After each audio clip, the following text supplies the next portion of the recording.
Shoftim. Donc dans Shoftim, encore une fois, dans la paracha, sans parler de la justice, c'est très très important, les imzomemim, tout ce qui est trait à la justice en Israël. Il n'y a pas de Torah sans justice. La notion de justice, c'est vraiment le socle de la Torah. Mais dans l'Haftara, on est encore dans les Haftarot de la consolation après la rédaction du temple. Et donc on nous parle d'une consommation. Donc c'est une consolation, la Haftara, elle reprend la notion de justice, mais d'un point de vue plus intime, plus individuel, plus dans une dimension de consolation.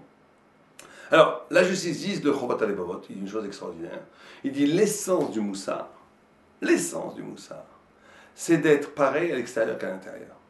C'est-à-dire que si vous voulez vous mesurer à quel niveau spirituel, éthique vous êtes, mesurez dans quelle mesure votre discours à l'extérieur et vos convictions intérieures sont en harmonie, où il y a une sorte de décalage entre ma façon de m'exprimer, entre ma façon de communiquer avec le monde et ma façon de penser. Plus cet écart est grand, plus on est loin de la spiritualité. Plus cet écart est petit, plus on est proche de la spiritualité. C'est une idée extraordinaire du Chovat HaLevavot. Il dit, je vous le dis en hébreu, ce qu'il dit, le Ikar Amusa, Veikar Irat Shamaim, Hu Shapnim Ve'achitzani Iu Shavot. Il dit que l'essence même du moussard, de l'éthique, l'essence même de la spiritualité, c'est que l'intérieur et l'extérieur soient chavés, ça veut dire égal.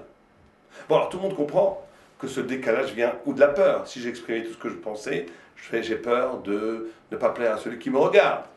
Je suis obligé d'épouser un discours social qui passe partout, parce que si j'exprime ma conviction et ma façon subjective, personnelle de dire je vais être un zoulou parmi les gens, ils vont pas comprendre qui je suis, donc je ne m'associe pas au discours dominant social. Il y a des milliers de raisons, et il y en a encore qui sont plus fourbes, qui sont des affreux jojo intérieurs, qui se montrent gentils dehors pour profiter de toutes sortes de choses. Bon, on comprend tout à fait que ce décalage n'est pas bien. Mais en quoi est-ce qu'il est si primordial? Alors les commentateurs donnent trois raisons. La première raison, c'est, pas d'ailleurs que morale du tout, c'est une question d'intensité de vie. La plupart des gens qui vivent en décalage l'intérieur et l'extérieur, donc leur intériorité n'est pas vivante, puisqu'ils ne s'expriment pas, ils ne vivent qu'à partir de carcans extérieurs, de discours préétablis d'extérieur, qui vivent par rapport au regard de l'autre, que leur discours, leur façon de s'exprimer, de se déplacer, d'être, soit conforme au désir social imposé par l'extérieur, peu à peu leur intériorité fane, meurt, s'éteint, puisqu'elle n'a jamais été revendiquée, elle n'a jamais été convoquée. Et donc il y a une intensité de vie qui s'épuise. Alors que quelqu'un qui a le courage d'exprimer ce qu'il est, par définition, cette intériorité va vivre et va s'épanouir et il va devenir quelqu'un de vivant et d'heureux.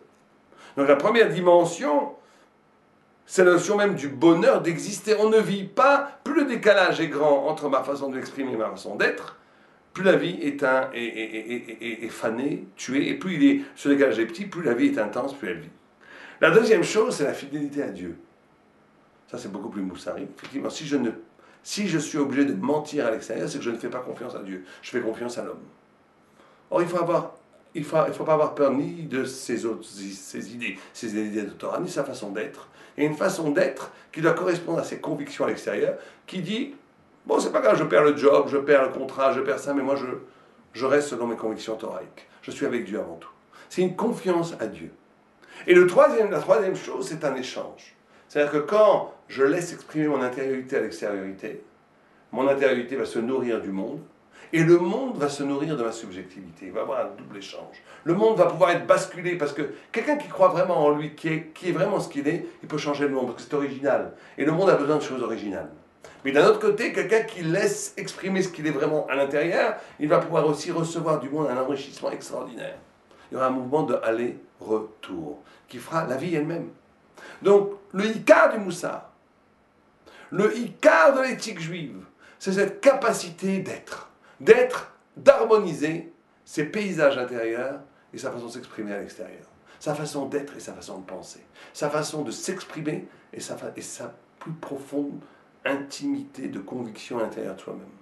Dès qu'on fait un décalage entre les deux, dès qu'on épouse un discours cohérent, pratique, extérieur, superficiel, artificiel pour s'organiser dans le monde, et qu'à l'intérieur on laisse sommeiller ce qui est à l'intérieur de nous, à ce moment-là, ce qui est à l'intérieur de nous est en train de pourrir, de mourir. Et c'est un drame. Et c'est le drame, malheureusement, de la plupart des gens. Parce que cette vérité, cette harmonie entre l'extérieur et l'intérieur, elle est très liée à ce qu'on appelle Yirat Shamayim. Vous savez, dans la Torah, il y a la crainte de Dieu et la crainte du péché. C'est deux choses tout à fait différentes. La crainte de Dieu et la crainte du péché. La crainte de Dieu, c'est de savoir que Dieu a créé le monde. Savoir que Dieu me regarde à chaque instant. Savoir que Dieu connaît mes pensées, connaît mes paroles. Et qu'il punira et qu'il récompensera pour chaque mitzvah et pour chaque acte. La crainte du péché, c'est que cette conscience rentre dans la chair. Je vais vous raconter une ou deux histoires qui véritablement font comprendre ça.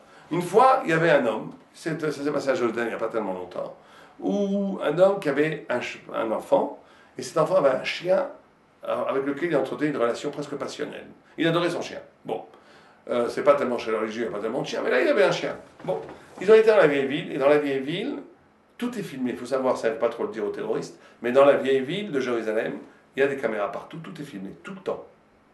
Donc, on lui a volé son chien dans la vieille ville. Et l'enfant était inconsolable. Il pleurait, pleurait, pleurait.